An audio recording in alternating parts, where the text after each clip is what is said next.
بسم الله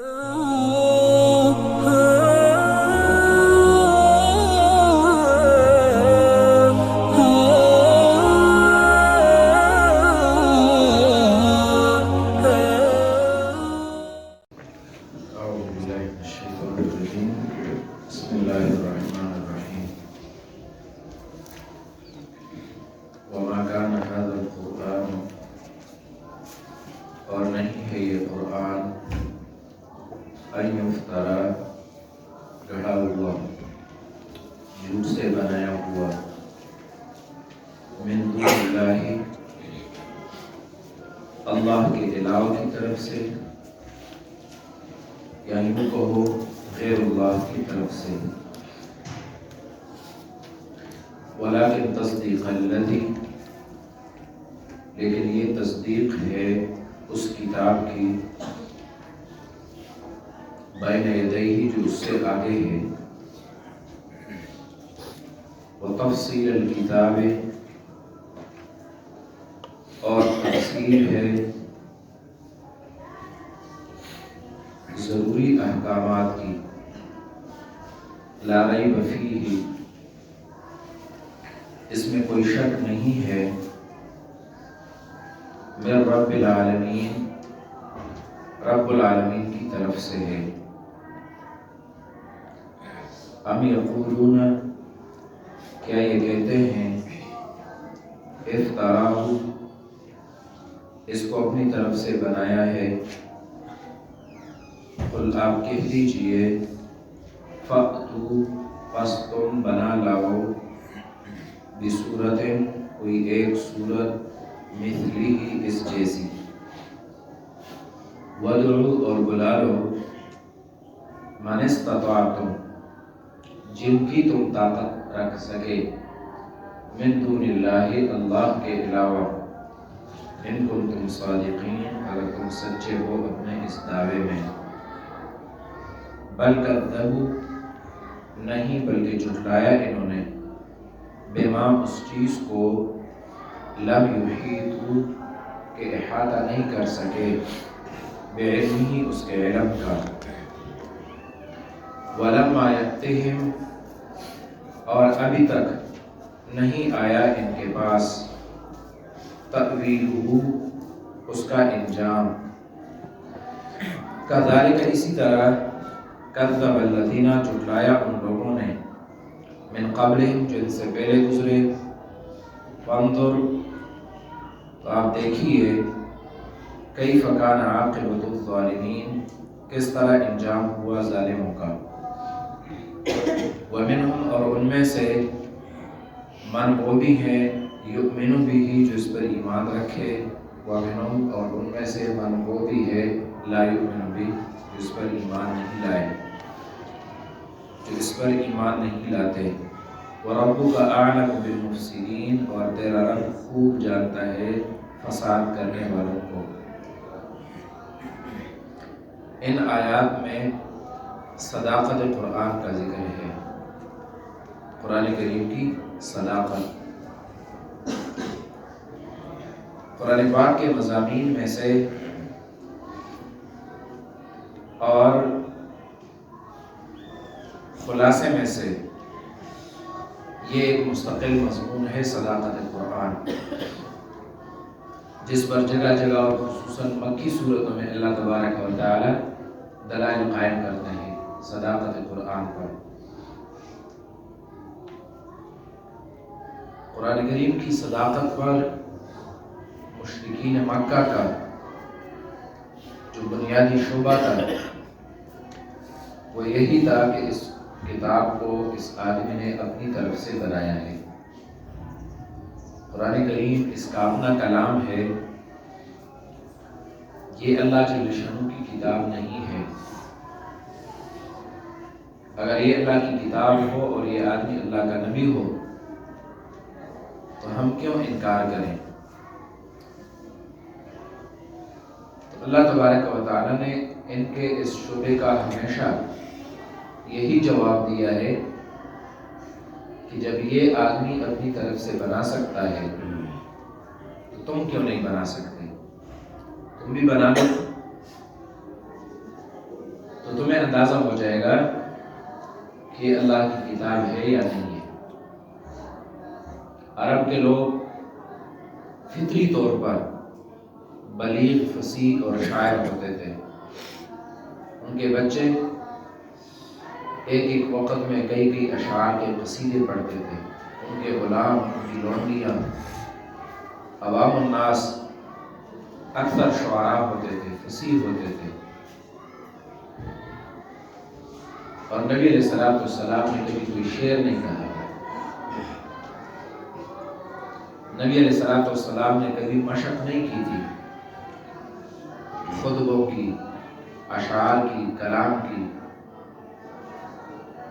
نبی علیہ السلام کسی کے شاگرد نہیں تھے، پڑھے ہوئے نہیں تھے۔ باوجود پڑھے ہوئے نہ ہونے کے، باوجود شاعر نہ ہونے کے، یک دم سے آپ ایسا کلام پیش کرتے ہیں تو تم جو فصیح ہو، بلیغ ہو، خطیب ہو، شاعر ہو، مشق کیے ہوئے ہو، تو تمہارے کہنے کے مطابق پھر تم تو اس سے بہتر کلام بنا سکتے ہو۔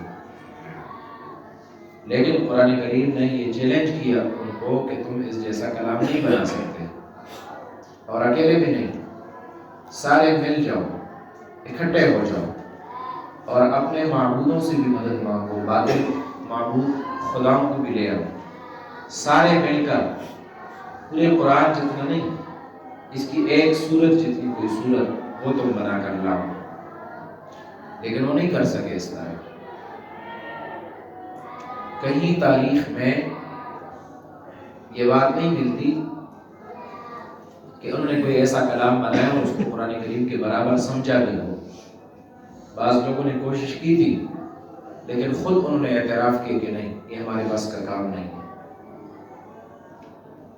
تو دیکھو، وہ تلوار تو انہوں نے اٹھائی، قتل کیا اور قتل ہوئے اور مغلوب ہو گئے، قیدی بن گئے، فدیے دینے لگے، دن رات ایک کر کے لڑتے رہے۔ تو وہ زیادہ مشکل تھا یا کلام بنانا؟ اگر ان سے بن سکتا تھا تو وہ مقابلے میں کلام بنا لیتے، تلوار نہ اٹھاتے۔ لیکن کلام ان سے بن نہیں سکتا تھا، قرآن کریم کا مقابلہ وہ کر نہیں سکتے تھے۔ یہ اللہ جل جلالہ کی الہامی کتاب ہے، وحی کی کتاب ہے، کوئی آدمی اس کا مقابلہ نہیں کر سکتا۔ اس لیے اللہ تبارک و تعالی نے فرمایا وَمَا كَانَ هَذَا الْقُرْآنُ أَن يُفْتَرَى مِن دُونِ اللَّهِ۔ ان یفترى مصدری معنی کرو اس کا، نہیں ہے یہ قرآن گڑا ہوا، بنایا ہوا، من دون اللہ، اللہ کے علاوہ کی طرف سے، ولیکن تصدیق الذی بین یدیہ، لیکن یہ تصدیق کرتا ہے، تصدیق اس کتاب کی جو اس سے پہلے ہے۔ الذی بین یدیہ، اس میں تمام آسمانی کتابیں آ گئیں، تمام آسمانی کتابوں کی تصدیق کرنے والی کتاب ہے۔ اس لیے یہود اور نصارہ کو مخالفت نہیں کرنی چاہیے، یہ ان کی کتابوں کے مقابلے میں نہیں ہے، ان کی کتابوں کی رد کے لیے نہیں ہے، بلکہ یہ ان کی کتابوں کی تصدیق ہے۔ جو کچھ ان کی کتابوں میں لکھا ہوا تھا اس کو احسن انداز سے اس قرآن کریم نے پیش کیا۔ وتفصیل الکتاب، اور کتاب کی تفصیل ہے۔ الکتاب بمعنی مکتوب، اور پھر مکتوب کے دو مطلب، کتاب مکتوب، لکھے ہوئے احکام جو اللہ پاک کی طرف سے مسلمانوں کو احکامات ملے ہیں، ان احکامات کی تفصیل ہے اس کتاب میں۔ اور دوسرا معنی کتاب بمعنی مکتوب یعنی مفروض، جو احکام ضروری ہیں، تمہارے اوپر فرض کیے گئے ہیں، ان احکام کی تفصیل ہے اس کتاب میں۔ لا ریب فیہ، اس کے اللہ پاک کی طرف سے ہونے میں کوئی شک و شبہ نہیں کہ یہ من جانب اللہ ہے، اس کے واقعات کے سچا ہونے میں کوئی ریب اور شبہ نہیں ہے، اور اس کے مضامین کے حقیقی ہونے میں کوئی شبہ نہیں ہے۔ لا ریب فیہ من رب العالمین، مخلوق کی طرف سے نہیں ہے، رب العالمین کی طرف سے ہے، اس لیے اس کو اللہ کے علاوہ کی طرف سے مت سمجھو۔ ام یقولون، ام بے معنی بلکہ یہ کہتے ہیں افتراہ، اس کو اپنی طرف سے بنایا ہے، گڑا ہے۔ قل آپ کہہ دیجئے فَأْتُوا بِسُورَةٍ، تم لے آؤ کوئی ایک سورت، یہ نہیں بتایا کہ سورہ بقرہ جتنی سورت، سورہ آل عمران جتنی سورت، بڑی سورت اور جتنی سورت، بلکہ بسورت ہے، کوئی بھی سورت، چھوٹی سی سورت جو قرآن کریم کی سورہ عصر، سورہ نصر، اس کی طرح سورہ کوثر، ایک کم الفاظ والی مختصر سی صورت، اس جیسی صورت تم بنا کر لاؤ، اور اکیلے بھی نہیں، وَادْعُوا مَنِ اسْتَطَعْتُمْ، بلا لو جن کی تم طاقت رکھ سکے، من دون اللہ، اللہ کے علاوہ، ان کنتم صادقین، اگر تم اپنے اس دعوے میں سچے ہو کہ یہ اللہ پاک کی طرف سے نہیں ہے، غیر اللہ کی طرف سے ہے۔ لیکن ایسا نہیں ہے، بلکہ انہوں نے جھٹلایا بما، ایسی چیز کو لم یحیطوا بعلمہ، جس کے علم کا یہ احاطہ نہیں کر سکے۔ قرآن کریم کی گہرائی اور قرآن کریم کی حقانیت، اس کے رموز سے یہ واقف نہیں ہے۔ اگر یہ اس کو دیکھ لیتے کہ قرآن کریم کا علم کون سا علم ہے تو ان کو پتہ چل جاتا۔ جو آدمی جھوٹا ہوتا ہے تو اس کا کلام بھی ایسا ہوتا ہے جھوٹا، جو عمل کے اعتبار سے، کردار کے اعتبار سے جھوٹا ہو تو اس کے کلام سے اس کا جھوٹا ہونا ثابت ہو جاتا ہے۔ اور دنیا میں کوئی آدمی بڑا ہونے کا دعویٰ کرتا ہے کہ میں لوگوں کا بڑا ہوں اور مجھے سرداری مل جائے، مجھے دنیا میں عزت مل جائے، شہرت مل جائے، تو پھر اس کے کلام میں، اس کے کردار میں اس کا اثر ہوتا ہے۔ اس وجہ سے عرب کے شعراء اور عرب کے جادوگر لوگ اپنے شعر و شاعری کی وجہ سے، جادوگری کی وجہ سے لوگوں پر فوقیت چاہتے تھے، ان کو فوقیت ملے، تو اس کے مطابق پھر ان کا حرص، ان کا لالچ، ان کی شہوت پرستی، ان کی دنیا پرستی، وہ ساری چیزیں ان کے عمل سے اور ان کے کلام سے مترشح ہوتی اور ظاہر ہوتی۔ لیکن ان کے کلاموں کے مقابلے میں، جادوگروں اور شعراء کے کلام کے مقابلے میں، قرآن کریم ایک پاکیزہ کلام ہے۔